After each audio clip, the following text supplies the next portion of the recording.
pinaabot namin sa kanila mula sa pamilya namin, mula sa opisina ng tanggapan ng pangalawang Pangulo, yung pakikiramay namin sa mga mahal nila sa buhay at kung ano man yung maitulong namin, pinaabot din namin sa kanila na kung ano yung matulong namin sa burol man o sa libing, ipaalam sa amin. Maliit lang yung opisina namin, pero kung ano yung pwede namin maitulong ay ibigay namin.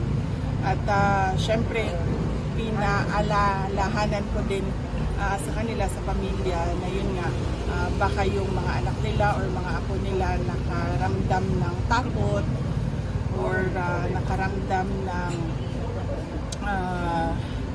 trauma dahil sa pangyayari sa pagkamatay ng kanilang mahal sa buhay. Kailangan nila kausapin para ma-ventilate o malabas ng mga bata kung ano yung nararamdaman nila sa buhay.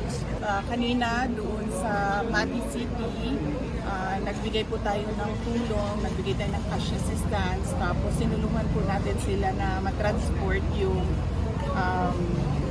kanilang mahal sa buhay galing Mati City papunta dito sa Davao City, kasi dito daw yung burol for 9 days at yung tulong din natin para sa pagpalibing doon naman daw sa Santa Cruz, Davao del Sur.